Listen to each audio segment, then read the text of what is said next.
IT job కోసం try చేస్తున్నారా? Coding ట్యూటర్లో training తో పాటు stipend and 100% job guarantee. Welcome to Suman TV. నేను మీ సుమన్ టీవీ నాగ్. కోల్కతా ఇన్సిడెంట్కి సంబంధించినటువంటి వాటిల్లో అక్కడ తృణమూల్ కాంగ్రెస్ నుంచి ఒక రాజ్యసభ పర్సన్ నేను రెసిగ్నేషన్ ఇస్తున్నానని చెప్పేసి ఒకటి ఇవ్వటం జరిగింది. దానికి సంబంధించినటువంటి అప్డేట్స్ ఒకటి, అండ్ దాంతోపాటు ఇవాళ సుప్రీంకోర్టులో హియరింగ్స్ కూడా ఉన్నాయి. అండ్ సిబిఐ కస్టడీలో సందీప్ ఘోష్ అనేటువంటి పర్సన్ కూడా ఎవరైతే అరెస్ట్ అవ్వబడ్డాడో అతను కూడా ఉండటం జరిగింది. అండ్ దానితో పాటు అక్కడ గవర్నర్ కొన్ని కీలక అంశాల గురించి మాట్లాడటం జరిగింది. అవేంటి, వాటికి సంబంధించినటువంటి అప్డేట్స్ ఏంటి, అండ్ మరికొద్ది నిమిషాల్లో సుప్రీంకోర్టు హియరింగ్స్ అయితే స్టార్ట్ అవబోతున్నాయి. ఏ విధంగా ఉండే అవకాశం ఉంటుంది అనేది ఈరోజు మనతో పాటు హైకోర్టు అడ్వకేట్ రవీంద్రనాథ్ గారు ఉన్నారు. వారి మాటలను అడిగి తెలుసుకుందాం. Hello sir. హాయ్ అండి నాగరాజ్ గారు. సో ఇవాళ అయితే చాలా విషయాల మీద క్లారిటీ రావాల్సినటువంటి అవసరం ఉందండి. ఒకటి, సుప్రీంకోర్టులో హియరింగ్ ఉంది, కొద్దిసేపట్లోనే స్టార్ట్ అవుతుంది, అది కొద్ది నిమిషాల్లోనే. సెకండ్ థింగ్, అక్కడ ఆల్రెడీ రాజ్యసభ మెంబర్గా ఉన్నటువంటి ఒక పర్సన్ నేను రెసిగ్నేషన్ ఇచ్చేస్తున్నాను తృణమూల్ కాంగ్రెస్కి, ఎందుకు ఒక్కొక్క ఆడపిల్లకి న్యాయం చేయనప్పుడు అనుకునేటువంటి ఆలోచనతోటి, అంటే పర్సనల్గా నేను ఇది కాదు అని చెప్పేసి చెప్తూ ఉన్నారు. ఏ విషయాల మీద అయితే అవగాహనకు వచ్చి నేను ఇందులో ఉండాలనుకున్నానో అవి నాకు అగైనిస్ట్గా ఉన్నాయని నాకు అనిపించింది. ఒక ఆడపిల్లకి న్యాయం చేయనప్పుడు నేను ఎందుకు అన్న మోడ్లో అతను కూడా ఒక లీడర్గా తన బాధ్యతను తను గుర్తు చేస్తూ రిజైన్ చేస్తున్నాను అన్నట్టు కూడా చెప్పడం జరిగింది. గవర్నర్ గారు కూడా కొన్ని కీలక ఆదేశాలని చెప్పడం జరిగింది. సో వీటికి సంబంధించినటువంటి అప్డేట్స్లో ఏ విధంగా ఉందంటారు అసలు? నాగరాజ్ గారు, ఈరోజు కొన్ని కీలకమైనటువంటి పరిణామాలు జరిగే అవకాశం ఉంది. ఈరోజు కలకత్తా వెస్ట్ బెంగాల్ సంబంధించినటువంటి రేప్ అండ్ మర్డర్ కేసు సంబంధించి ఇందులో ప్రధానంగా ఈరోజు మరికొద్ది నిమిషాల్లో స్టార్ట్ అవబోతుంది సుప్రీంకోర్టు ట్రయల్స్. దీనికి సంబంధించి యావత్ దేశం మొత్తం కూడా చూడబోతుంది దానికి సంబంధించిన ట్రయల్స్. అంటే లైవ్ టెలికాస్ట్ అయితే ఎప్పుడైతే వచ్చిందో ప్రతి ఒక్కరు కూడా జ్యుడిషియరీ వ్యవస్థలో లోపల సుప్రీంకోర్టు ఇన్సైడ్ హాల్లో ఏం జరుగుతుంది అనే విషయాన్ని ఈరోజు చాలా లైవ్ టెలికాస్ట్ అవడం వల్ల, ముఖ్యంగా వెస్ట్ బెంగాల్లో పెద్ద బిగ్ స్క్రీన్స్ ఏర్పాటు చేసి కూడా చాలామంది చూస్తున్నారు. దేశవ్యాప్తంగా ప్రపంచవ్యాప్తంగా కూడా ఈ లైవ్ టెలికాస్ట్ని చాలామంది చూడడానికి రెడీగా ఉన్నారు. అయితే దీనికి సంబంధించి ఆ విషయాల్లోకి వెళ్ళే ముందుగా నేను మరొక విషయాన్ని మీకు తెలియపరుస్తాను. ఈ యొక్క ట్రయల్స్ ఈరోజు సెప్టెంబర్ 9th ఏదైతే ట్రయల్స్ వస్తుంది సుప్రీంకోర్టులో అనే ముందు నిన్న రాత్రి కొన్ని సంఘటనలు జరగడం జరిగింది దీనికి సంబంధించి. ఒకటి, అందులో ప్రధానంగా ఈ వెస్ట్ బెంగాల్ గవర్నర్ ఎవరైతే సివి ఆనంద్ బోస్ గారు ఉన్నారో ఆయనకు కీలకమైనటువంటి ఒక నోట్ మమతా బెనర్జీ గారికి పంపించడం జరిగింది. ఎందుకంటే గడిచిన ఒక వారం రోజులుగా సిపి రిజైన్ చేయాలి అని Lal Bazar police headquarters ముందు కొన్ని వేల మంది స్టూడెంట్స్, హెల్త్ వర్కర్స్ అందరూ ప్రొటెస్ట్ చేస్తుంటే కనీసం నిమ్మక నీరెత్తినట్టు వాళ్ళ మీద చలనం లేకుండా మమతా బెనర్జీ గవర్నమెంట్ అసలు పట్టించుకోకుండా వాళ్ళని అలా గాలికి వదిలేశారు. ఇది కరెక్ట్ కాదు. ఒక సిపి మీద ఇంత వ్యతిరేకత వచ్చేటప్పుడు అట్లీస్ట్ ఒక క్యాబినెట్ మీటింగ్ ఏర్పాటు చేయండి. ఫస్ట్ ఏదో ఒక మీరు ఇనిషియేట్ తీసుకోండి. ఫస్ట్ ఎందుకు ఇలా జరుగుతుంది అని మీ మంత్రులందరూ కలిసి ఒక క్యాబినెట్ అత్యవసరమైన ఒక క్యాబినెట్ మీటింగ్ ఏర్పాటు చేసి మీరు ప్రజలకి మీ వైపు నుంచి మీరు ఏం చెప్పదలుచుకుంటున్నారు? ఇక్కడ Mamata Banerjee is not a single, ఆవిడ డిక్టేటర్ కాదు. ఇది ప్రజాస్వామ్య ప్రభుత్వం. కొంతమంది మంత్రులు, ఎమ్మెల్యేలు అందరూ కలిస్తేనే ఏర్పడిన ప్రభుత్వం అది. సో ప్రజల యొక్క ఆకాంక్షల మేరకు ఏర్పడిందే ప్రజాస్వామ్య ప్రభుత్వం. అందులో మమతా బెనర్జీ గారు యాజ్ సీఎంగా ఉన్నారు, వైద్యారోగ్య శాఖ మంత్రిగా ఉన్నారు, హోంశాఖ మంత్రిగా ఉన్నారు. ఇన్ని పోర్ట్ఫోలియోస్ చేస్తున్నప్పుడు ప్రజలకు చెప్పాల్సిన అవసరం ఉంది. కాబట్టి అత్యవసర క్యాబినెట్ సమావేశం నిర్వహించి మీ ఎజెండా ఏంటో ఇమీడియట్గా చెప్పమని చెప్పి గవర్నర్గా తనకున్నటువంటి బాధ్యతలను మాత్రం ఆయన మరొకసారి రివైజ్ చేసుకొని తన బాధ్యతలు ఎక్కడెక్కడ అవకాశం ఉంటుంది, ఏ ఛాన్స్లో అవకాశం ఉంటుందని సివి ఆనంద్ బోస్ గారు ముందుకు వచ్చి ఇనిషియేటివ్ తీసుకోవడం నిజంగా ఒక శుభపరిణామంగా చెప్పుకోవచ్చు ఈ ట్రయల్స్కి ముందు జరిగే ఈ విషయాన్ని. నెంబర్ 2, మరొక విషయానికి వెళ్తే, ఇక దీనికి సంబంధించి మరొక కీలకమైన విషయం, ఎవరైతే అక్యూజ్డ్ సంజయ్ రాయ్ ఉన్నారో అతనికి సంబంధించిన కొన్ని విషయాలు నిన్న సెల్డా కోర్టులో ఏసీజేఎం అంటారు, అంటే అడిషనల్ చీఫ్ జ్యుడిషియరీ మ్యాజిస్ట్రేట్, ఆయన ముందు ఇతను ప్రవేశపెట్టడం జరిగింది. ఆయనకి సిబిఐ వాళ్ళు ఇచ్చినటువంటి రిపోర్ట్స్ ఏవైతే ఉన్నాయో ఆ రిపోర్ట్స్లో దానికి సంబంధించి ఏమంటే ఇది గ్యాంగ్ రేప్ కాదు, ఇతను ఓన్లీ కేవలం సింగిల్గా చేశాడని చెప్పి ఒక రిపోర్ట్ ఇవ్వడం జరిగింది.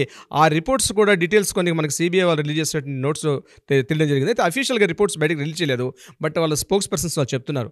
దీంట్లో ఏంటంటే సెక్షన్ 64 BNS ప్రకారం rape, and section 103 that is a murder. 64-103 ఏదైతే స్టేట్ పోలీసులు ఎప్పుడైతే ఇష్యూ జరిగిందో స్టేట్ పోలీసులు కూడా ఇదే ఎఫ్ఐఆర్ నమోదు చేశారు. ఆగస్టు 9వ తారీఖు నాడు ఎఫ్ఐఆర్ నమోదు చేసి ఆ ఎఫ్ఐఆర్కి అనుగుణంగా ఆయన అరెస్ట్ చేయడం జరిగింది సంజయ్ రాయ్ని. ఎగైన్ మరలా హైకోర్టుకు వెళ్ళడం, హైకోర్టు మళ్ళీ సిబిఐకి రిఫర్ చేయడం, సిబిఐ వాళ్ళు కూడా ఎగైన్ మరొక ఎఫ్ఐఆర్ చేశారు. ఆ ఎఫ్ఐఆర్లో కూడా కేవలం section 64 and 103(1) sub class 1 and ఈ రెండే వేశారు బిఎన్ఎస్ ప్రకారం, అంటే భారతీయ న్యాయ సంహిత విధానం ప్రకారం. దీనిలో ఈ 2 సెక్షన్స్ వేసే తప్ప సెక్షన్ 70 ఏదైతే గ్యాంగ్ రేప్ ఉందో అది మాత్రం మెన్షన్ చేయలేదు. ఓకే. ఏదైతే Calcutta rape and murder case సంబంధించిన ఈ విక్టిమ్కి ఎవరైతే బాధితులు ఉన్నారో, ఎవరైతే విక్టిమ్ మీద జరిగేటువంటి ఈ రేప్ అండ్ మర్డర్ జరిగిందో కేవలం ఇందులో సంజయ్ రాయ్ పాత్రే తప్ప ఇది గ్యాంగ్ రేప్ కాదని మనకు అందినటువంటి ఇన్ఫర్మేషన్ ప్రకారం అర్థమవుతుంది. సో టాపిక్ మొత్తం కూడా మొన్నటి వరకు గ్యాంగ్ రేప్ అని రకరకాలుగా ఊహాగానాలు రకరకాలు జరిగాయి ఇందులో. అయితే సిబిఐ వాళ్ళు ఈరోజు ఏదైతే సెల్డా హైకోర్టులు ఇస్తున్నారో దానికి సంబంధించిన రిపోర్ట్లో ఇది కన్ఫర్మ్ చేశారు వాళ్ళు. ఇది only section 64 and section 103 sections మాత్రం పెట్టారు, సెక్షన్ 70 బిఎన్ఎస్ ప్రకారం పెట్టలేదు. ఇది కన్ఫర్మ్ అండి విషయంలో. నెంబర్ 2, ఇదే విషయాన్ని హైకోర్టు సబ్మిట్ చేస్తే సెల్డా హైకోర్టు వాళ్ళు ఏం చేశారంటే దీన్ని సెప్టెంబర్ 17కి మరొక నెక్స్ట్ హీరింగ్ డేట్ ఇచ్చారు, సెప్టెంబర్ 17th. అంటే ఆల్రెడీ ఇక్కడ ఈ విషయాలు 2 రకాలు జరుగుతుంది. ఒకటి హైకోర్టులో ఒక ఇష్యూ అవుతుంది, అట్ ద సేమ్ సైమిల్టేనియస్ సుప్రీంకోర్టులో అవుతుంది.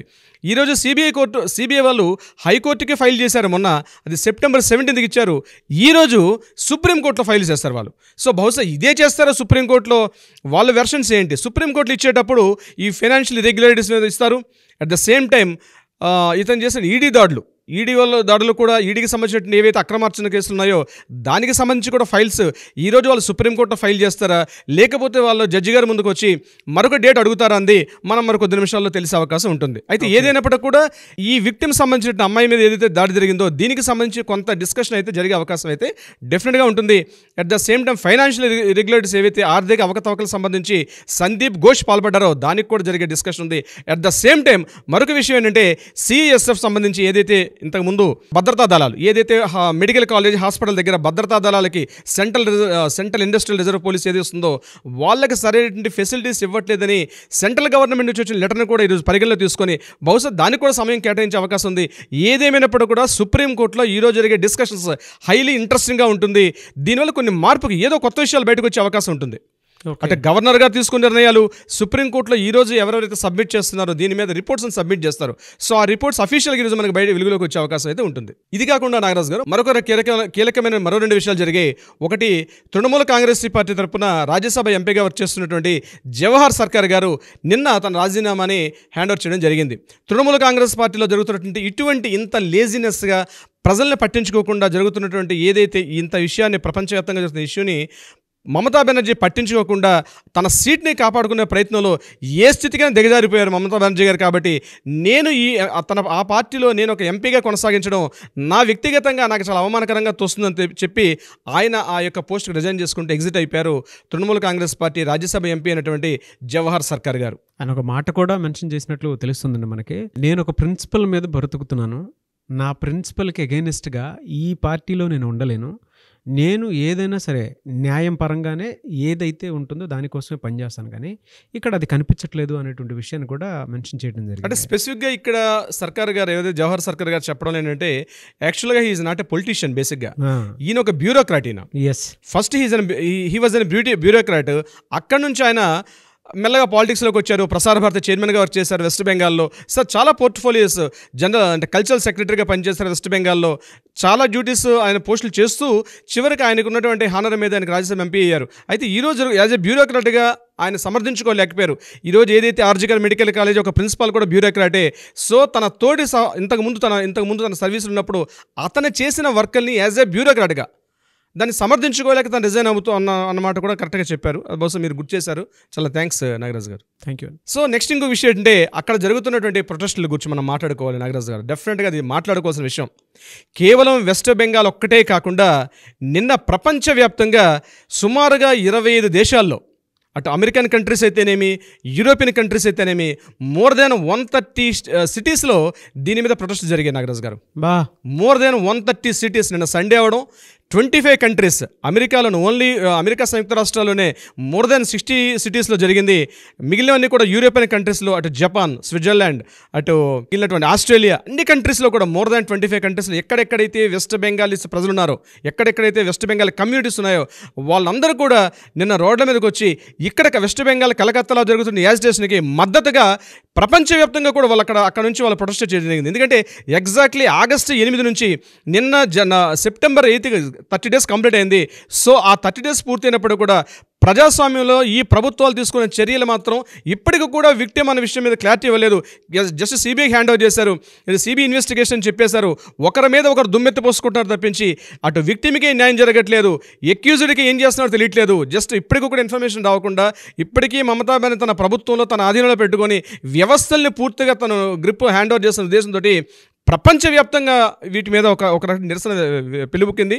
దానికి సంబంధించి మనం చేయాలని ఒక ఎపిసోడ్ చేయొచ్చు నాగరాజు గారు. ఓన్లీ ఆ నిరసనల యొక్క డీటెయిల్స్ మనం చూస్తుంటే వాళ్ళ ఆయా దేశాల్లో అసలు వాళ్ళు చేసే క్రియలు కూడా మనం స్పెషల్ ఎపిసోడ్ చేయొచ్చు, అంత డీటెయిల్ ఉంది దానికి సంబంధించి.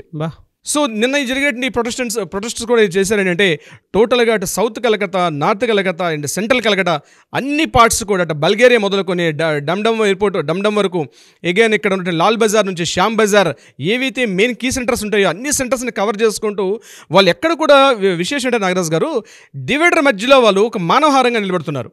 ఆ ప్రొటెస్టెంట్స్ కూడా ఏంటంటే ప్రొటెస్ట్ చేసేటప్పుడు మనం ఇంతకుముందు సినిమాల్లో కానీ మనం రెగ్యులర్గా చాలా సంఘటనలు చూస్తాం. ఏం చేసామంటే రోడ్డు ట్రాఫిక్ జంక్షన్స్ నిలబడి అటు జనజీవన అంటే పబ్లిక్ కామన్ మ్యాన్ పబ్లిక్ చాలా ఇబ్బందులు గురి చేస్తారు. కానీ వీళ్ళు అట్లా చేయట్లా, డివైడర్ మీద ఒక మానవహారంగా నిలబడుతున్నారు. కొన్ని పదుల సంఖ్యలో కిలోమీటర్లు, కనీసం 40 కిలోమీటర్లు 30 కిలోమీటర్లు జంక్షన్ టు జంక్షన్ వరకు కంటిన్యూగా వచ్చి నిలబడడం ఉంది. అసలు అది కవరేజ్ అన్నది నేను అంటున్నానండి. ఇది కావాలని మమతా బెనర్జీ వెస్ట్ బెంగాల్లో జరుగుతున్న ఏదైతే కృత్యాలు ఉన్నాయో టోటల్ ఇన్ఫర్మేషన్ ఇంతకు ముందు కూడా ఒక వీడియోలో మనం చెప్పాం. ఆ టోటల్గా ఎలక్ట్రానిక్ మీడియాకి, ప్రింట్ మీడియాకి టోటల్గా ఒక క్వీన్గా పనిచేస్తున్నారు టోటల్గా ఆవిడ, ఇంక్లూడింగ్ అభిషేక్ బెనర్జీ గారు కూడా.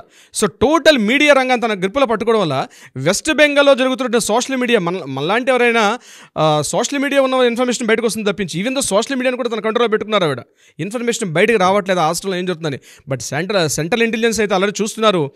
ఇటువంటి ఇన్ఫర్మేషన్ బయటకు ఇవ్వడంలో కొన్ని యాజిటేషన్స్ వస్తాయని బహుశా సెంట్రల్ గవర్నమెంట్ కూడా దీన్ని కొంత ఉపేక్ష చేస్తుందేమో నేను అనుకుంటున్నాను వ్యక్తిగతంగా. ఏదేమైనప్పటికీ కూడా అక్కడ ఉండే టోటల్ సినిమా ఇండస్ట్రీ అండి, ప్రతి వర్కర్స్ అన్ని డిపార్ట్మెంట్ అన్ని సెగ్మెంట్స్ ఆఫ్ వెస్ట్ బెంగాల్ అన్ని సెగ్మెంట్స్, ఈ సెగ్మెంట్ ఉంది ఆ సెగ్మెంట్ లేదు, ఫిల్మ్ ఇండస్ట్రీ మొత్తం వచ్చేసారు. నిన్న కళాకారులు వచ్చారు, చేనేత పని వాళ్ళు వచ్చారు, అన్ని సెగ్మెంట్స్ ఒకరు వచ్చి నేను ధర్నాలో పాల్గొంటే నిన్న కలకటాలో ఎప్పుడో మనం చూసేవాళ్ళం, చదువుకున్నాం.